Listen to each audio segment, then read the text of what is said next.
ଆଜି ପାଇକ ବଧୂର ଉଦ୍ବୋଧନ କବିତାର କିଛି ଅଂଶ ପଢ଼ାଇଲା ବେଳେ ଶେଷଟା ଜାଣିଥିଲ ପାଇକ ରମଣୀ ଯୁଦ୍ଧ କ୍ଷେତ୍ରକୁ ତାର ସ୍ୱାମୀକୁ ବୀର ବେଶରେ ସଜାଇ ପଠାଉଥିଲା।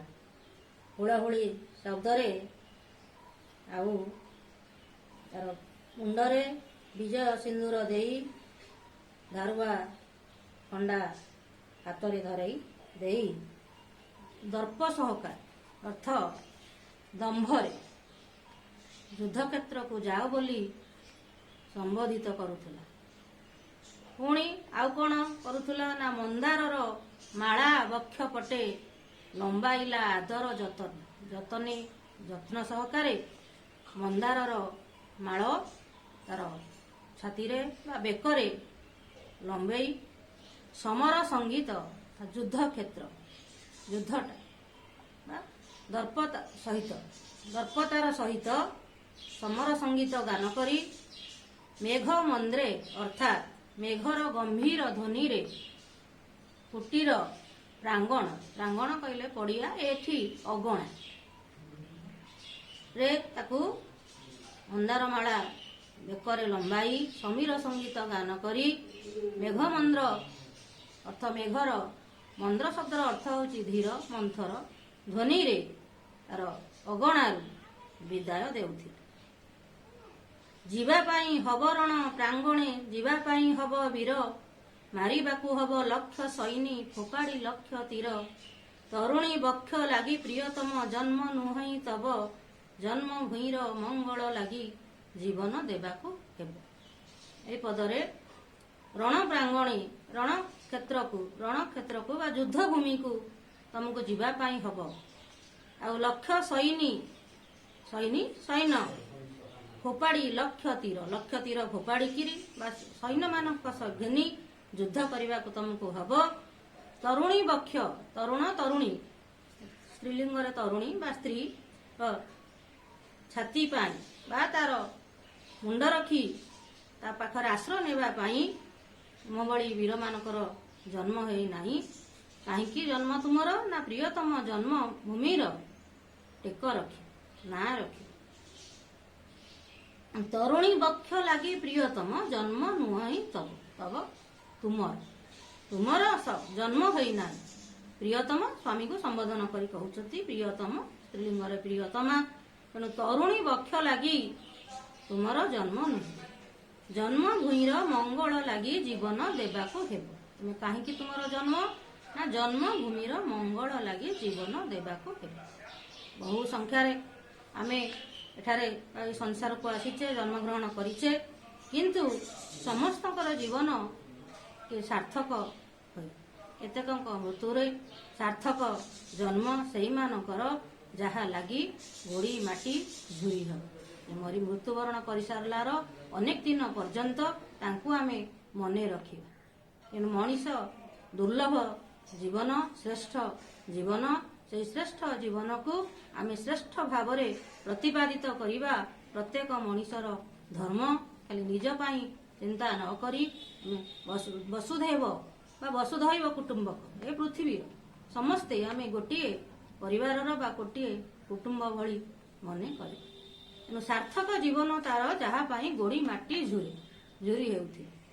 ଯାହା କରିଗଲେ ଭାବିବ ଦୁନିଆ ତାହା ଯାଉଥାଅ କରି, ତୁ ଚାଲିଗଲେ ସମସ୍ତଙ୍କ ଚକ୍ଷୁ ବୋହିବ ଲୋତକ ବାରି। ତେଣୁ ସେଇଭଳି ଜନ୍ମ ଆମେ ବା ଜନ୍ମ ମୃତ୍ୟୁ ତ ନିଶ୍ଚିତ, ଜନ୍ମ ଥିଲେ ମୃତ୍ୟୁ ଅଛି ଅନିବାର୍ଯ୍ୟ। ତଥାପି ସେଇଭଳିଆ ମୃତ୍ୟୁ ଆମେ ଦରକାର ବା ଖୋଜିବା। ସତେକ ସୈନ୍ୟ ସାଥେ ରଣ କରି, ବିଜୟ ଲକ୍ଷ୍ମୀ ବରି, ଆସିବ ଯେଦିନ କୋଟି ଗୌରବେ, ନେବି ମୁଁ ଆଦର କରି। ଶେଷ ପଦରେ ପୁଣି ସେଇ ପାଇକ ରମଣୀ ତାର ସ୍ୱାମୀକୁ ସତେକ ସୈନ୍ୟ, ସତେ ଅର୍ଥ ତାଲବେ ସତ କହିଲେ 100, ସତେକ ସୈନ୍ୟ ସାଥେ କହିଲେ ସାଥିରେ ବା ସାଙ୍ଗରେ ରଣ କରି ଯୁଦ୍ଧ କରି, ବିଜୟ ଲକ୍ଷ୍ମୀ ବରଣ କରି, ବରି ମାନେ ବରଣ କରି, ବିଜୟ ଟୀକା ପିନ୍ଧିବେ। ଆଉ ଯୋଉଦିନ ତମେ ଆସିବ ସେଦିନ କୋଟି ଗୌରବ, ଖାଲି କୋଟି ସଂଖ୍ୟାରେ କୋଟି ଶହ ହଜାର ଲକ୍ଷ କହିନାହାନ୍ତି, କୋଟି ଗୌରବ ଅର୍ଥ ଗୌରବ ସହକାରେ ମୁଁ ତମକୁ ଆଦର କରି ନେବି ବୋଲି ପାଇକ ରମଣୀ ତାର ବୀର ସ୍ୱାମୀକୁ ଯୋଦ୍ଧା ବେଶରେ ସଜେଇ ଦେଇ ଯୁଦ୍ଧକୁ ପଠେଇଲା ପୂର୍ବରୁ କହି, ଆଗେ ବାଜୁଥିବ ସଂଗ୍ରାମ ବାଜା, ପଛେ ଆସୁଥିବ ତମେ ବିଜୟ କେତନ ହାତେ ଧରିଥିବ, ଦେଖିବି ନୟନ କଣେ। ଆଗେ ବାଜୁଥିବ, ଯେତେବେଳେ ବିଜୟ ଲାଭ କରି ଯୁଦ୍ଧକ୍ଷେତ୍ରକୁ ଫେରିବ, ଆଗରେ ବାଜା ବାଜୁଥିବ ସଂଗ୍ରାମ ବାଜା, ପଛେ ତମେ ଆସୁଥିବ ବିଜୟ କେତନ। କେତନ କହିଲେ ପତାକାର ଗୋଟେ ପ୍ରତିଶବ୍ଦ। ବିଜୟ କେତନ ହାତେ ଧରିଥିବ, ଦେଖିବି ନୟନ କୋଣେ। ନୟନ କୋଣରେ ଆଶା, ଆଖିରେ ଦେଖିବି ବିଜୟର ବାନା ଉଡେଇକି ତମେ ଆସୁଥିବ। ବନ୍ଦାଇ ନେବି କୁଟିରେ ସୁହାଗେ, ପଦ ବନ୍ଦନା କରି ଚାଲ ପ୍ରିୟତମ ସମର କ୍ଷେତ୍ରେ, ବକ୍ଷେ ଅନଳ ଭୟ। ବନ୍ଦାଇ ନେବି, ତୁମେ ଯେତେବେଳେ ବିଜୟର ଟୀକା ଲାଭ କରି ଫେରି ଆସିବ, ସଫଳ ହୋଇ ଫେରି ଆସିବ, ତମକୁ ଘରକୁ ଭିତରକୁ ବନ୍ଦାଇକିରି ନେବି। କେମିତି ନା ସୋହାଗେରେ, ସୋହାଗେ ଅର୍ଥ ସ୍ନେହରେ, ପଦ ବନ୍ଦନା କରି, ପାଦ ବନ୍ଦନା କରି, ପାଦ ବନ୍ଦନା କରି ତୁମକୁ ବନ୍ଦାଇକିରି ଘର ଭିତରକୁ ନେବି। ତେଣୁ ଚାଲ ପ୍ରିୟତମ ସମର କ୍ଷେତ୍ରେ, ଯୁଦ୍ଧ କ୍ଷେତ୍ରକୁ ଯାଅ। କିପରି ନା ବକ୍ଷେ ଅନଳ ଭଳି, ଅନଳ କହିଲେ ନିଆଁର ଗୋଟେ ପ୍ରତିଶବ୍ଦ। ଅନଳ ଅର୍ଥ ନିଆଁ ଯେଭଳି ତେଜିଆ, ସେଇଭଳି ଦର୍ପ ବା ଭାବଟା ମନରେ ଆସିବ, ଗର୍ବ ଭାବଟା। ମୋ ମାଟି ମୋ ଦେଶ, ମୁଁ ତାର ପ୍ରାଣ ରକ୍ଷା କରିବି। କଥା କହିଥିଲି, ବାଜିରାଉତ କଥା, ଛୋଟିଆ ବାଳକର କଥା କହିଥିଲି, ଅଭିମନ୍ୟୁ ବି ଛୋଟ ବାଳକ ଥିଲା, ଧର୍ମପଦ ବି ଛୋଟ ବାଳକ ଥିଲା। ତେଣୁ ତାଙ୍କଠାରୁ ଆମେ ଶିଖିବା, କରିବା କିଛି। ଖାଲି ଆସିଛେ ମରିବା ବୋଲି ଆମେ କିଛି, ହଁ ଜୀବନ କିଛି ନାହିଁ। ତ ମଣିଷ ଭାଇ କବିତା ପୂର୍ବରୁ ପଢେଇଲି, କରମର ଶୁଭ ଭୁବନ ଏଇଠି, କରମରେ ଶ୍ରମ ନାଶୀ। କର୍ମ କରିବା, କି କର୍ମ? ସୁକର୍ମ।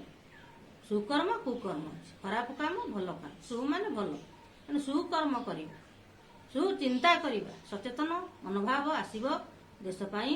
ଜାଗରଣ, ଆମେ କିଛି ଆଗକୁ ବଢେଇବା, ଶତ୍ରୁ କବଳ ଦେଶକୁ ରକ୍ଷା କରିବା, ଦେଶ ପାଇଁ ଚିନ୍ତା କରିବା, ନିଜ ସ୍ୱାର୍ଥକୁ ଭୁଲି ସମୂହ ସ୍ୱାର୍ଥକୁ ଦେଖିବା, ଯୋଉଟା ଗାନ୍ଧୀ, ଗୋପବନ୍ଧୁ, ନେହେରୁ, ଶାସ୍ତ୍ରୀ କରିଯାଇଛନ୍ତି। ବା ଆମ ଓଡ଼ିଶାର ଅନେକ ବୀର ପୁରୁଷ, ତାଙ୍କୁ ଦଳ ବେହେରା କଥା କହୁଥିଲି, ବକ୍ସି ଜଗବନ୍ଧୁ ବିଦ୍ୟାଧର ଅଛନ୍ତି, ଦଳ ବେହେରା ଅଛନ୍ତି, ବା ପଢା ହବ ନଣ୍ଡିଟୋଲିଟା ତୁମର ଅଛି, ଦଳ ବେହେରା।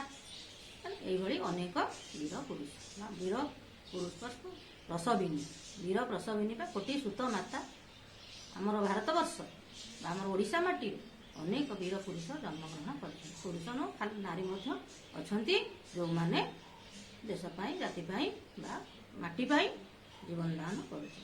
ତେଣୁ ସେ ବୀର ରମଣୀ ତାର ସ୍ୱାମୀକୁ ଯୋଦ୍ଧା ବେଶରେ ସଜେଇ ମଙ୍ଗଳ କାମନା କରି ବିଜୟ କେତନ ଧରି ଫେରି ଆସିବାକୁ କହିଛି। ଆଉ ସେ ଆସିଲେ ତାକୁ ବାଜା ବଜେଇକିରି ନେବେ, ସମ୍ବୋଧନ କରିକିରି ଲୋକମାନେ। ତେଣୁ ସେ ମଧ୍ୟ ତାର ପ୍ରିୟତମ, ତାର ସ୍ୱାମୀକୁ ତାର ବନ୍ଦାଇକିରି ସ୍ୱଭାବରେ, ସ୍ନେହରେ ତାର ପାଦ ବନ୍ଦନା କରି ଘର ଭିତରକୁ ତାକୁ ନେଇଯିବ।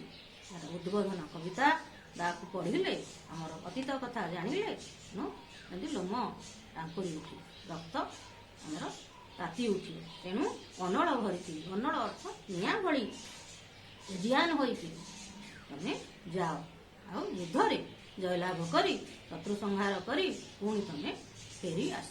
ତାହେଲେ ଯାଇକି ଆମେ ତମକୁ ଘର ଭିତରକୁ ଆଦର ସହକାରେ ପାଛୋଟି ନେବୁ।